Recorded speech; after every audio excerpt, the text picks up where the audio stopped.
Magandang araw mga kaibigan. Bigyan natin ngayon ng reaction opinion itong latest pahayag ni General Nicolas Torre, ang PNP chief, ano? Don't know kung matutuwa kayo o mababahala. Ito, sinabi niya ito, para walang snatcher, hold-upper, addict at umiinom na standby, huliin natin. Para wala ng kriminalidad. Wala tayong warrant of arrest, huhulin natin. Saka na natin pag-usapan ang arrested warrant. Madali lang yon. Okay? Grabe. Okay, pakinggan natin siya. Huliin mo ang snatcher.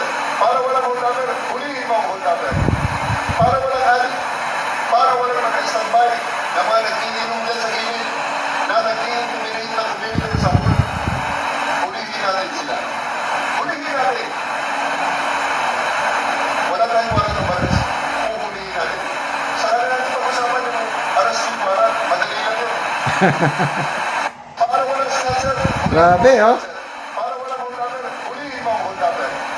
Para walang addict, para walang naka-standby na mga nag-iinom dyan sa gilid, na nag-i-intimidate na kumilin sa pool, huliin natin sila. Huliin natin. Wala tayong warrant of arrest, huhuliin natin. Saka na natin pag-usapan yung arrest warrant, madali lang yun. Isa na lang. Para walang snatcher, Isa na lang. huliin mo ang snatcher. Para walang hold-upper, huliin mo ang hold-upper.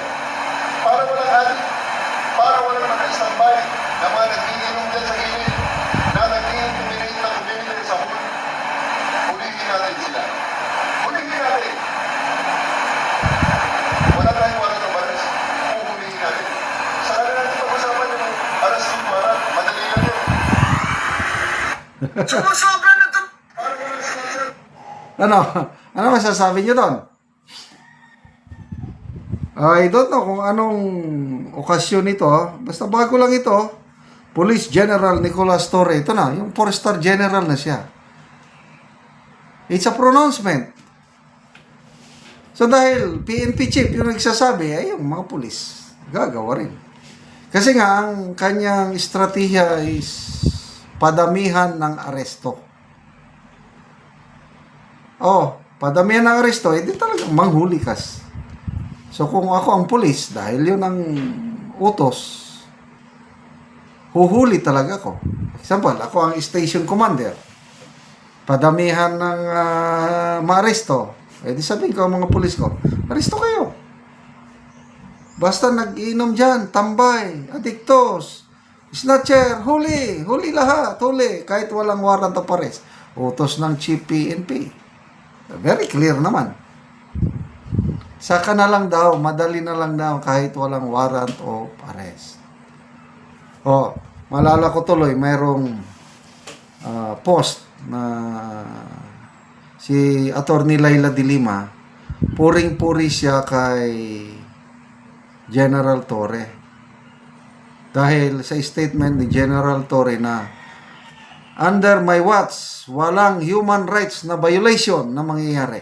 Nako, tuwan-tuwa si Attorney Laila de Lima. Sabi niya, from police force na na-involve sa, yun nga, yung kalokohan ng war on drug, magiging professional police force na. Kasi nga, ang pangako, walang human rights violation.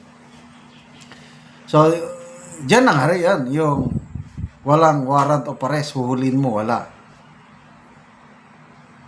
Is there due process? Hindi ba na-violate yung rights ng tao na yon kahit lasinggo? Baka ang ibig niyang sabihin, huhuliin lang, dadalhin sa munisipyo, din ipapalabas din. Baka ganon. Kasi hindi klaro eh. Di ba? Lasing. Lasing.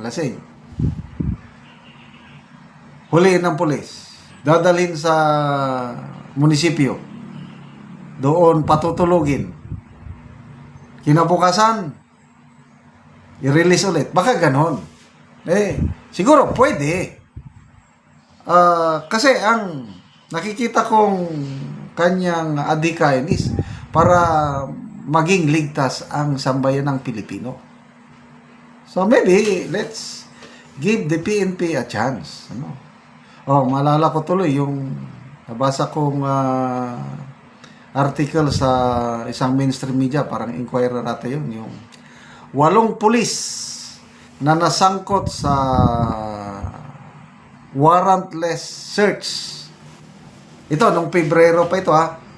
8 pulis. Pinasok ang isang bahay ng isang matanda na may kasamang 2 younger people.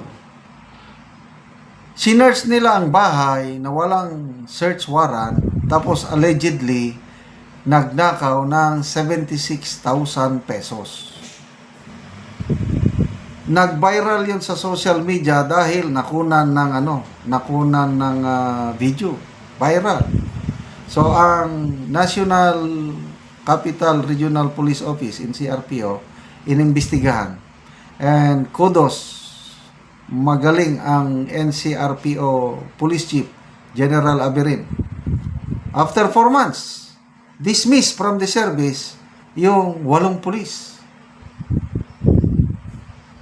So, papaano kung walang nakabidyo? Di quits na yun. Kasi may ebidensya eh. So, ito, napaka-delikado ito. Although, maganda yung intention, but may kasabihan, the end does not justify the means.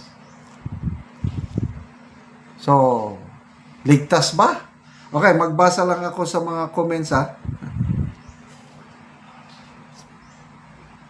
Okay. Moves, Kyrie, utak, bulinaw ka talaga.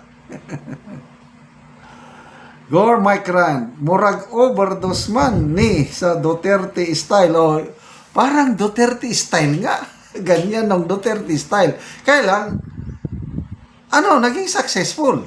Yun nga yung sinasabi ko. May curfew noon. Curfew. Mamaya, may mga bata na yan. Kinukuha yan. Kinukulong. The following day, nilalabas. Anong nangyari? Di natakot yung mga young people di wala nang stress tambay. Takot na silang gumala. Duterte style. So ito, parang bumabalik sa Duterte style. Okay, so good luck sa ating kapulisan. Sana magresulta ito ng mas tahimik na komunidad. Okay, salamat mga kaibigan sa inyong pagsubaybay sa ating channel. Nakakatulong kayo ng malaki sa Tribong Talandig dahil ang sweldo natin is pantulong sa tribo na namimigay tayo ngayon ng libreng yer at pako para ma-repair ang mga sira-sirang bahay ng Talandig. Panoorin ninyo ang video na ito. Muna po ni ang natagan og gero. Salamat kayo sa kuan sin nga gipangatag sa tanan po. Salamat sa Ginoo. Karon kaya pa mo kabalay kay nagluom ra ko sa akong kuan ug angan. Kaya tayo ko karon makabalay sa gihatag nga sin.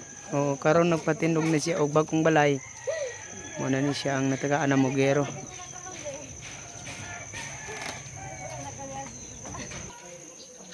Pasalamat tayo karon sa kuan nagtabang ng yero kay kung wala ng yero di ko makabalay. O usa pa pasalamat sa kuan ning video karon sa mga viewer namo dia karon. Ta suportahan ninyo. Makasalapi sila ni.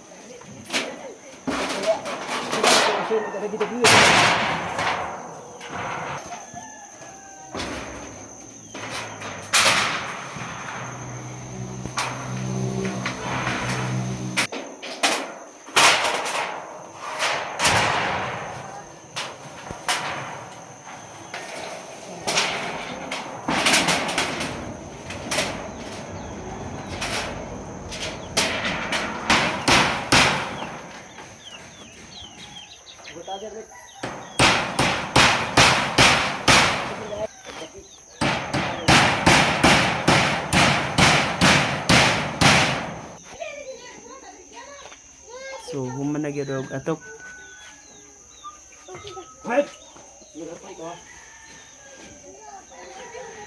Nindot na gyud nga tan-awon. Salamat kay nakabalay na ako karon. Salamat po sa video.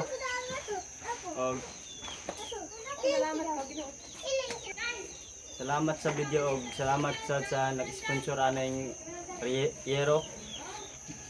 Salamat.